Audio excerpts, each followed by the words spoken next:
morning, everyone.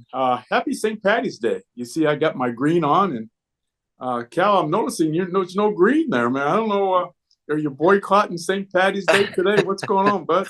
No, I simply just forgot, so I'm gonna have to get pinched, I think. No, don't worry about it, because I normally do not have green on, and so I don't know what possessed me to put green today. Probably because I'm off site too at a company. You can notice my background. You don't have the get Marvinized background behind me. I got the green forest and a green uh, uh, outfit on this morning in honor of St. Patrick's Day. But let's jump right into our topic here today. Thanks again for joining the Marvinizer Mastery Group. Excited about all of you that have continued to stay with me on Monday mornings at 9 o'clock, or those that like to watch it at their own time frame, which is also good as long as you're watching and use that preparation and practice that we talk about. And as always, we always start off with Ask Marvin Anything, and then we get into our preparation and topic for today.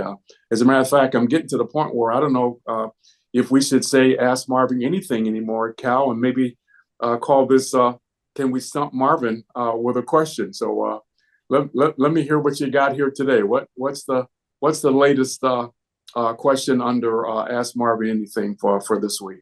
Yeah, so this week we got a question that reads, how do I overcome call reluctance and build confidence during cold calling?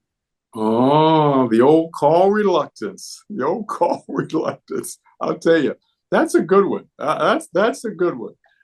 Because believe it or not, folks, there are people that are out there still doing cold calling, either canvassing or phone calls, and that can get very weary after a while. And also, it's like somebody says, "What do you do all day?" Well, I get rejected all day on the phone, or I get kicked out of offices all day. And if you're still doing canvassing door to door, we know how difficult that can be today, because it's not anywhere as easy as it used to be. I always say going door to door is not for the faint of heart, but people still do that. So, I'm thinking there's probably 4 or 5 things that's going to be important. Probably more than that, but for the sake of time, let me see if I can address 4 or 5 things that I've actually talked about in the past when we talk about addressing that cold call reluctance, Cal. One, preparation. Preparation is the key. One of my favorite sayings there is preparation prevents perspiration. And we could probably spend just 10 minutes on what does that preparation look like. Let me just give you a couple. Have you prepared your list in advance? Are you prepared to talk? Are you prepared to talk to the key people you want to talk to? Have you? Because what you don't want to do is have intermittent times in between, especially if making phone calls. You want to be prepared. How prepared are you to make that call? How prepared are you to go on that canvassing that you may be doing? Because preparation does prevent perspiration. Second thing you want to be able to do is practice. You've heard me say this. The way you practice is the way you play.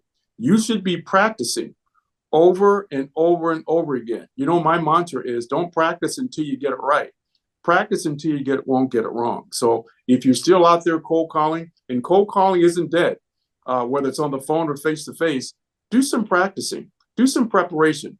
There's nothing wrong with actually writing out what you want to say once you get in front of that opportunity. I also say write out what you're going to say if you have to leave a voicemail, because a lot of times you make these calls, you don't get anybody, you get voicemail. So have you prepared a voicemail to leave? So preparation, practice. I think the third thing too is a block off time. You got to block off. I call it time blocking. You don't have to cold call all day, whether it's on the phone or face to face. Do you want to do it for an hour? You want to do it for 2 hours? What's a good time frame for you? Because that way there's a beginning and an end. Fourth thing I'm thinking about is don't make cold calling your only source of lead generation. And if anybody would like, let me know, and I can send you personally what I refer to. I've got a handout that I use when I'm doing business development strategies, and it's a pie chart that shows about 8 to 10 areas where new business opportunities can come from.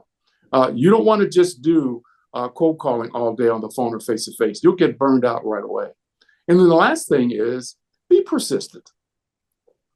There's a thing called, I refer to it as, do you know what your formula for success is?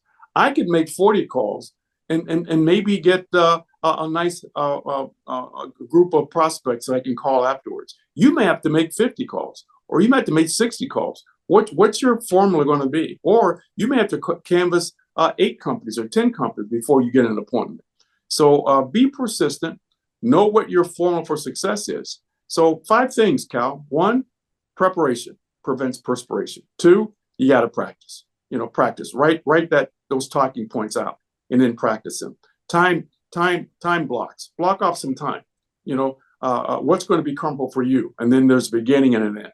Have multiple sources. Don't just have cold calling or prospecting your only source of lead generation. And then last, you got to be persistent and not give up, and know what your formula for success is. So great question that was given today under Ask Marvin Anything, and I can't wait till next week to see what next week is for me, Cal. So we'll see. And we see I got Maria here that's joined us here today. So welcome, Maria. She just joined us, I believe, last week as a member of the Marvinizer Mastery Group. So we're glad to have her on the call this morning. So this is the last day as far as the preparation and practice topic. This is the last day for the continuation of what's your need to know before you start talking. So I wanted to use this as an opportunity just to recap what I look at as 5 particular areas that we need to have questions in. And by the way, these are also 5 areas that I ask questions in. And these are also 5 areas that if you don't ask early on, they become objections at the end of the call. First one I talked about was decision maker. Do you know who you're talking to? And we talked about, hey, besides yourself, who else is going to be involved in the process? We talked about problem and pain. And there is a difference between the problem and the pain. So you're going to ask the question, what's keeping you up at night? What are some of the issues or concerns that you have right now? How come you're looking at making a change? So find out the problem, but then you want to ask the secondary question, tell me how that's affecting you. How's that affecting you financially? How's it affecting your team? How's it affecting the overall focus? How's it affecting the company? There's always a cause and effect, because the effect is the pain. Because sometimes we're not careful, we just stick with the pain. With the problem, and we don't drill down to the pain. Time frame, that's also important to me. I'm sure that's important to you. Get an idea on when they're looking to pull the trigger. You got a lot of people out there that are tire kickers. Is that a question that's important to you? Expectations. Okay. I want to find out what's important to you. What are the 2 or 3 things that are important to you? Because you're getting ready to make a very important decision here. And I want to make sure that the solution I put together is customized to fit the expectations that you have. Ask that expectation question. And then the 5th one was competition. Because I work with companies, and I know there's some people that are going to be listening to this call that are in a very highly competitive industry. I'm at one today. That's why you don't see the Get Marvinized backdrop behind one side of the company. And we talked about overcoming that competition objection, and then not being afraid to raise that in the conversation. Hey, look, I know that this is something you don't do a lot, and who have you talked to already, or what's your plans on moving forward? Find out, and then that way you can do some price conditioning. That way you can let them know what the difference is. Because next week we're going to start on a series titled "Selling Value, Not Price." Selling value, not price. And I know for a fact every company that signed up for the Marvinizer Master Group, you can't sell value. You can't sell price. You have to sell value. And so we'll be talking about how do you do that in a way that even though a competitor may offer 10, 20, 30% lower than what you put out there, they won't even look at it because they know that there is a difference. And what's the difference?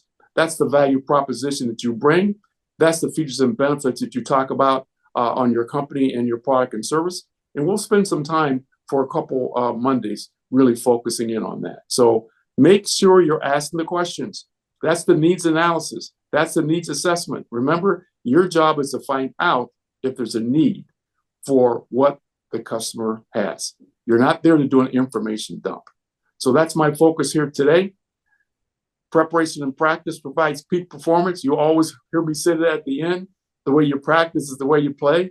So let's take this topic here today. And it may be from what we talked about as far as if you're doing cold calling, and if you're getting a little weary, how do I make sure that I continue to prospect and have opportunities come through the door without getting really reluctant about making that call?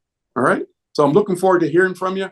Happy St. Patty's Day, and looking forward to seeing you again next Monday at 9 a.m.